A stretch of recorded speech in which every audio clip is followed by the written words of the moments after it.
Hello, magandang hapon sa inyong lahat, 'di ba? Meron akong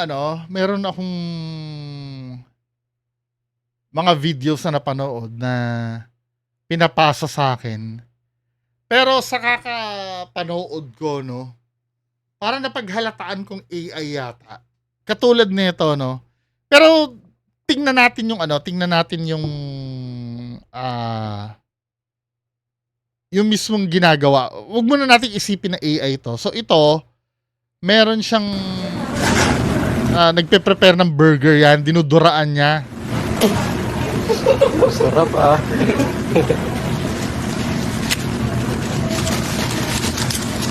Noong una, tini-trace ko anong anong company ba ito? Hindi ko naman mabasa dun sa ano. Then tiningnan ko yung mismong page kung saan siya pinublish. Ang dami niyang mga ganon, puro ganon. Meron pa dito oh, yung sari-saring puro mga kababuyan. Pero napansin ko kasi dito sa video na to, dito nagi-glitch-glitch itong bandang dito ni Kuya. Ayan oh, banda rito. Tapos nakita ko meron pang isang video dito, ito katulad nito 'no. Kawawa si lolo umiyak sa Jollibee dahil gusto maghanap ng trabaho. Nakikita ko dito yung logo ng Jollibee iba, Pakiusap, bigyan niyo po ako ng trabaho. 'di ba? Pinong-pino na yung AI ano, hindi mo na maintindihan kung ano yung AI sa hindi. Kasi nakita ko yung ano yung Jollibee niya iba yung logo eh. Tapos iba din yung mga ano eh, 'di ba? Pakiusap, bigyan niyo po ako ng trabaho. Pati tong kwelyo ni tatay nagi-glitch-glitch pa rin. Mga ilang generation pa, siguro mga ilang improvements, bigyan mo 'to ng 2 years, lalo na 5 years, sobrang perfect na siguro nito.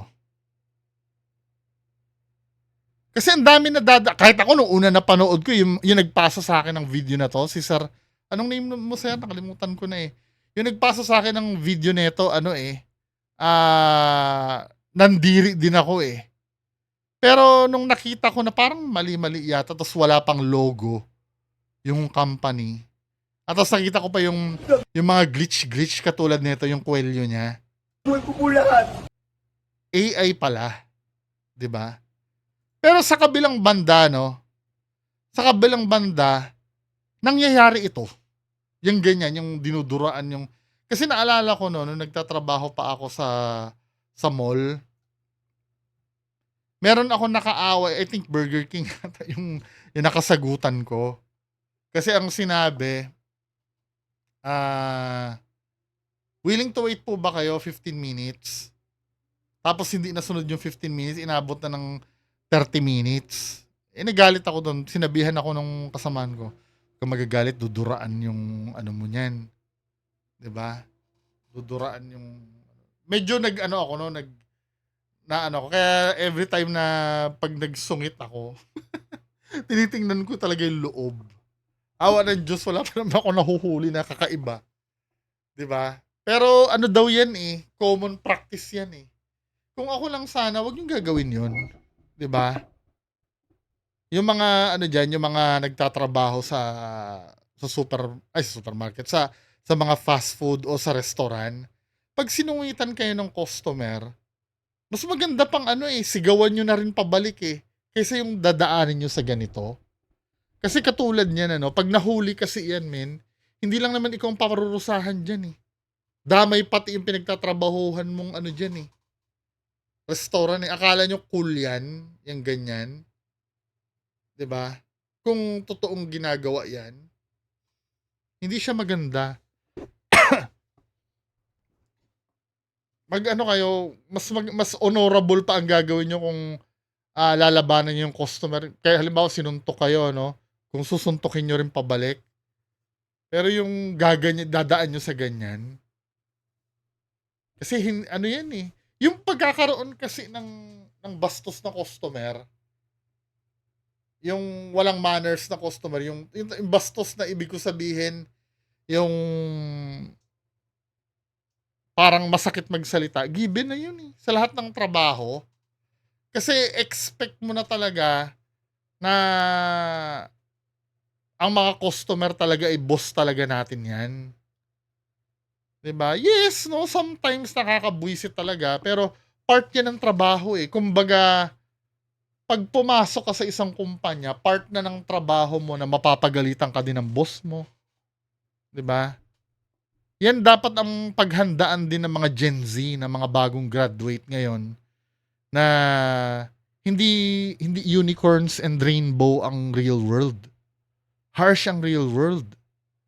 Kung ikaw ay sanay kang binibaby sa bahay niyo ng magulang niyo, pag sumabak na kayo sa trabaho, lahat ng ka-stressan. Alam niyo ba, nung first time kong magtrabaho sa labas, 'di ba? Yung pagna-nurse ko medyo okay pa eh. Medyo professional pa eh. Nagagalit yung head nurse namin. Pero hindi naman yung pang barbaro ang galit. Ang naranasan ko talaga na brutal talaga sa pagalitan nung nag-retail ako. Yung nagtrabaho ako sa SM o Robinsons. Doon ako nakarinig ng mga salita na hindi ko kayang kainin. Although nasanay na ako sa tatay ko, no. Tatay ko bastos din ang bibig eh nung nabubuhay eh. Kasi nung may family business kami dati, stricto din ang tatay ko. Palamura ang tatay ko noon. 'Di ba? Although nasanay ako doon, pero hindi ako sanay na ibang tao ang magmumura sa akin. Yun, naalala ko noon, no, nung unang saba ko sa Robinsons noon, yung operations manager namin, bastos din ang bibig. Pero given na yun eh. Yung ano ba naman itong ginawa mo? Tatanga-tanga ka naman eh. Habang nanonood sa yung mga tao mo, pagagalitan ka ng ganon. Tatanga-tanga ka naman eh. Kaya ang baba-baba ng benta nitong tindahan mo, tatanga-tanga ka eh. Mga ganon magsalita. Tapos, anong ginawa mo? Ba't ganyan ang ginawa mo sa display? May utak ka ba? Yung mga ganon. Pero kasi, nung una nasasaktan ako, no, then, naisip ko, nung bumisita sa amin yung boss nila, yung AVP, nakita ko rin naman sila na kung paano pagalitan sa harap namin. 'Di ba? Parang tradition na yun eh. Parang, hindi tradition eh. Parang culture na talaga yun eh. Sa ganon, na sila ginaganon din ng boss nila. So sila gaganon din.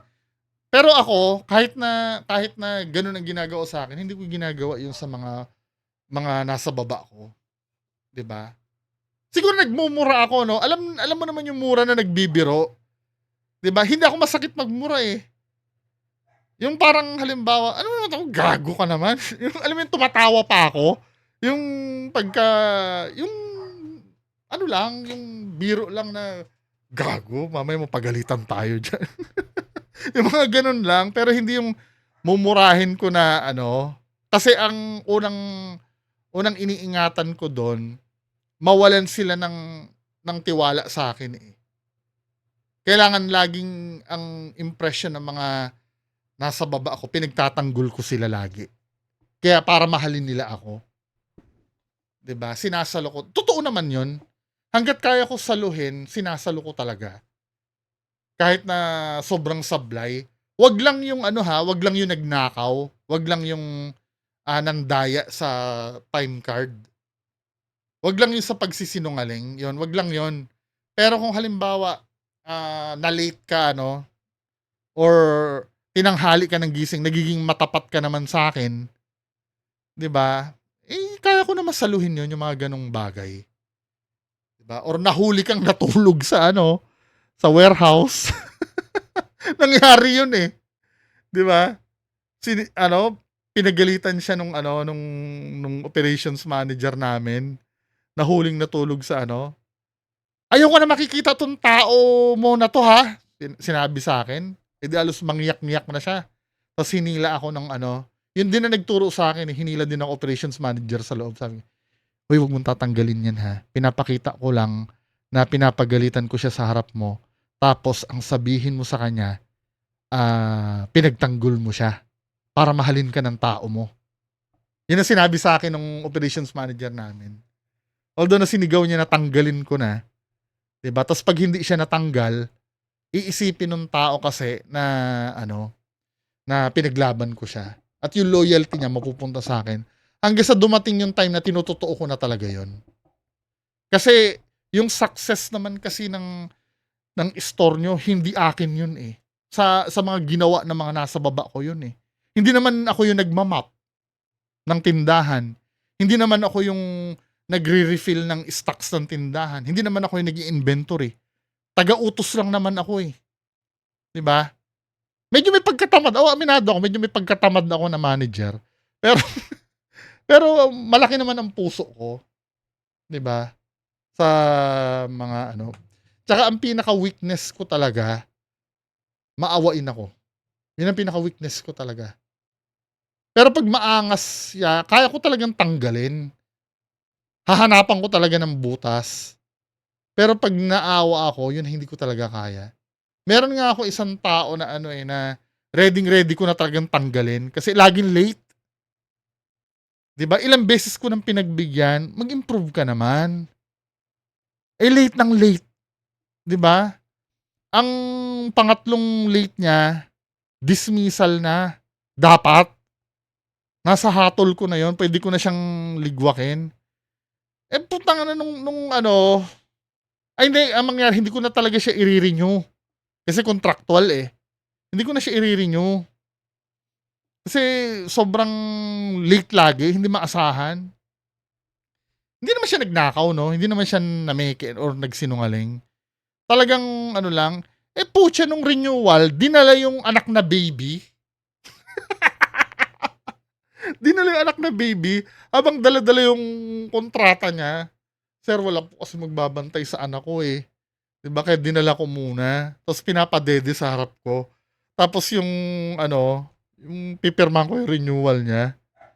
Tapos nakikita ko yung bata habang dumidede nakatingin sa akin. Sabi ko, ba't mo kasi dinala yung anak mo eh? Sabi ko ganon. Walang dalahan ng anak. Kasi nung bago dumating pa yan, nagngangaw-ngaw na ako sa loob ng opisina. Magpaparenew yan si Eric. Eric yung name eh. Hello, shout out, diba? Erickson, Alabado.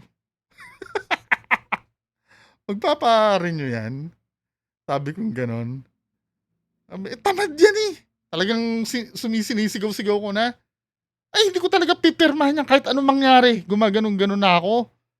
Sabi ko nga sa guard, huwag mo nang papasukin ni Anino niyan, hindi ko na makita. Mag-aaksaya lang siya ng oras dito. Dumating, gusto daw ako, dala-dala yung anak. Wala akong nagawa. Sabi ko, tangina mo naman, ba't nagdala ka pa ng anak mo? Yun, napapirma ako. Isa na lang to ha. Ginanong ko sa noo eh. Isa na lang to ha. Pagka pinabayaan mo pa. Hindi ko na naabutan yung renewal dahil nag-resign na ako eh. Diba? Pero naging okay naman daw nung umalis na. Anyway, ano ba mga napag-uusapan natin? Next. Ano ito? Sure ka na ba sa kanya? Ano to? Yung pusuan or laruan. Sure ka na ba sa kanya? Sure. Okay, Ed, sure ka na ba sa kanya? Hindi. Hindi. You can pop his balloon. Bakit mo pinop yung balloon niya? Gusto ko matangkad. Oh, okay. So, sa height. Pero other than that, type mo ba sana siya? Hindi. Oh, okay. Sure ka na ba sa kanya? Okay, Ed. Ang babaw nung nung dahilan na dahil sa tangkad. Ganyan ba kababaw ang standard yung mga babae? Alam ko kayo eh. Meron siguro, no? Pero 'di ba, alam ko karamihan ng mga babae ngayon hindi tumitingin kung gwapo o pangit eh. 'Di ba? Mga babae nga diyan, comment nga kayo diyan sa baba. Ano ba talaga yung kasi I know pag lalaki talaga pag maganda, 'di ba? 'Yun ang priority. 'Di ba? Pero sa mga babae, 'di ba parang namang ano yun, parang namang tanga dahil sa height. Sabagay 'no, kung talagang big deal sa kanya yung gano'n, eh, pero ang babaw nung ano, eh, 'no? Ang babaw nung ano meron pang isa dito, eh, kay Sky Bentores, tawa ako ng tawa, eh.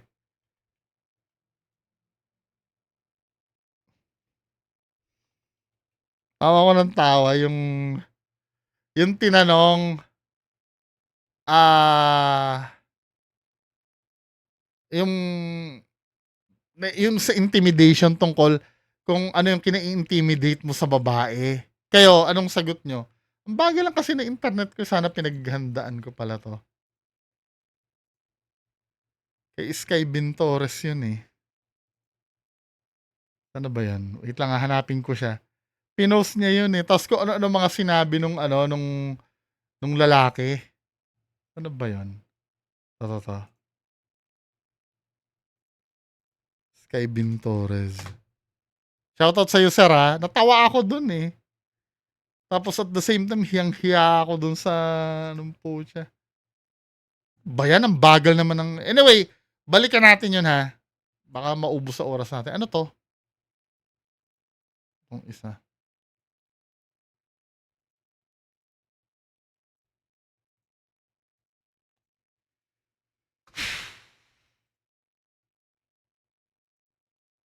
Ano 'to?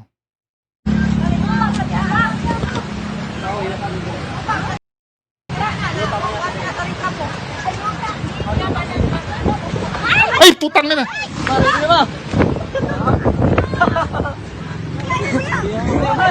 Naku, muntik ka na! Ano yun? Para may mai-video ka?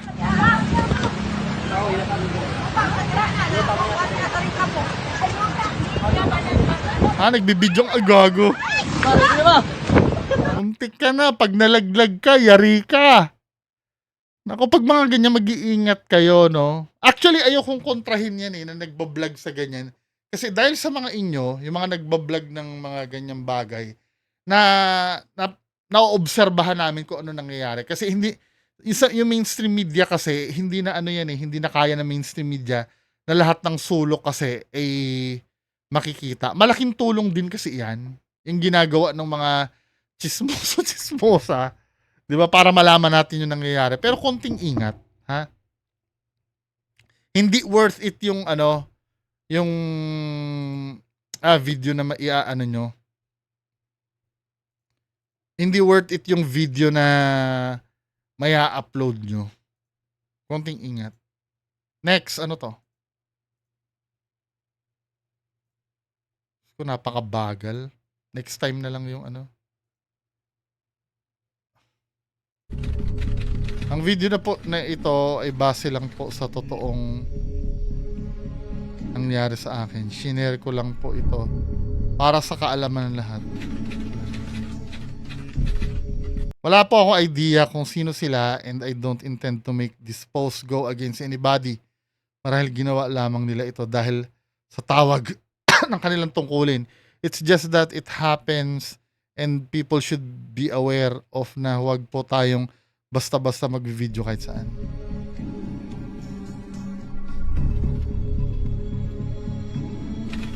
Inuulit ko, hindi ko po kilala mga tao na encounter ko.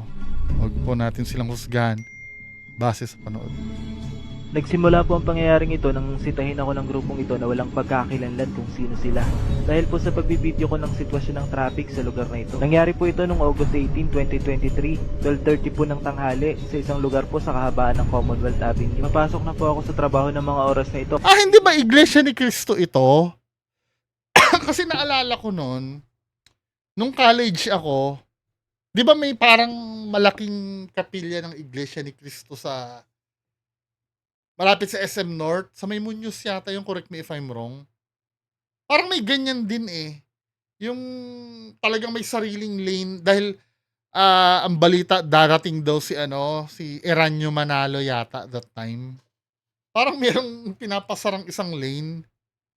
na pinatigil ang lahat ng sasakyan dito sa lugar na ito. Wala po silang pinapadaan ng sasakyan, as in totally block po ang westbound lane ng Commonwealth Avenue na ito. Siguro po dahil may ina-assist sila na special na tao na dadaan sa lugar na ito kaya nila ginawa ito. Naintindihan ko po yun kaya tumigil po ako at naghintay. Pero dahil nga po medyo tumatagal na yung paghihintay namin ay pwede na po ako malate sa trabaho. Kaya naisipan ko na pong i-video yung sitwasyon ng traffic dito para po sana may mapakita akong dahilan at pruweba sa aking opisina kung sakaling ako po ay mali. Kaya kinuha ko po itong cellphone ko sa cellphone holder ng motor ko at inumpisahan ko na nga pong mag-video. Pero napansin po ako ng grupong ito na nagbibideo. Kaya yung dalawa po sa kanila ay lumapit po sa akin. Sinita po ako at pinagsabihan po ako na bawal daw mag-video. Tinanong ko po sila kung Bakit bakit bawal? bawal mag-video. Eh public road naman yung Oo, binibidyohan totoo, ko. tama. Bawal. Bakit? Ano ba yan? Ano po yan eh, bawal po yan. Ano po? Bakit? Bakit bawal? Private po yan eh. Opo. Ano private? Okay lang, public road to eh. Public. Nasa public sila eh. Huwag mo akong anuhin. Huwag mo akong... Oh, sige. Bakit bawal? Oh, sige. Bad trip naman tong connection eh. Bakit? Lumayo kayo. Pre, lumayo ka sa akin. Teka lang, bakit i-delete? Hindi po kasi Public road to eh. Public road. Oo nga eh. Ano po kayo ng ano eh? Na ano? Private po yan eh. Bakit? Hindi! Hindi! Pang ano naman nito eh. Ano naman ngayon kung i-video yan? Padala kayo sa mobile dito. Padala kayo sa mobile. Sir, papasok ako sa trabaho. Sir, Naramdamin ka, Brad. oh, ano, Google Pay niya ako, Google Pay. Kinuha niya yung susi ko, ah. Kinuha niya yung susi ko. Hindi ko alam kung sino sila. Kinuha niya yung susi ko. Hindi ko alam kung sino sila. Ito, kinuha niya yung susi ko. Kinuha. Sir, papasok ako sa trabaho. Sir, Ibigay mo yung susi ko. Ibigay mo yung susi ko. private po yun. Anong private ang pinagsasabi nitong tangang to? Yung susi ko. Pucha, yung ano nga, hindi, ano eh, hindi, bakit hindi mahuli-huli? I'm so sorry, no, I have nothing against na ganyan. Di ba may karapatan lang na mag-hold ng mga ganyan, yung mga presidente ng Pilipinas, Chief Justice ng Supreme Court. Di ba? Tapos, I don't know, paki-explain nyo nga sa akin. Wait lang, ano ba to? Baka mali ako ha, kasi may naalala kasi ako sa ganyan. Alam ko, Iglesia ni Cristo yung nagaganyan. Alam ko. Pero, ano kaya ito? Anong... Private po yun. May naano po yung ano po. Anong private ang pinagsasabi nito? Eh di, idala nyo ng ano yan? Idala nyo sa police? Private po yun. May naano po yung ano po. Ano, buisit naman tong... Public road. Anong masama doon? Okay. Sir, papasok ako sa trabaho. Maawa kayo sa akin. Ganito po sir. Sir, papasok ako sa trabaho. Teka lang, teka lang. Sir, Ay, ganito po sir.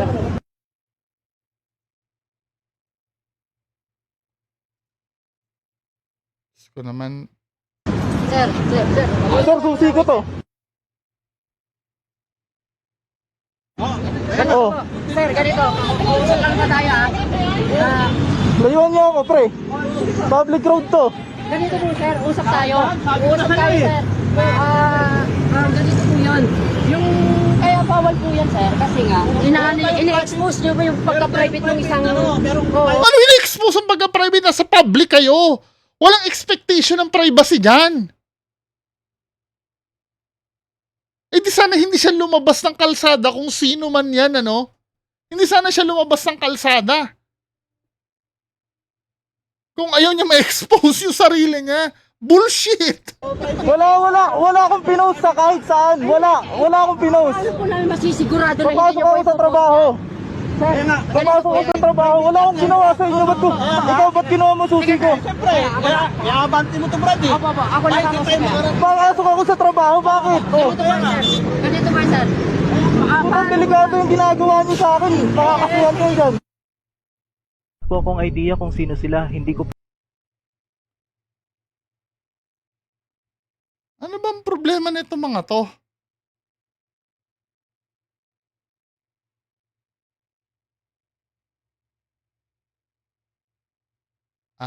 INC daw ayon dito sa comment.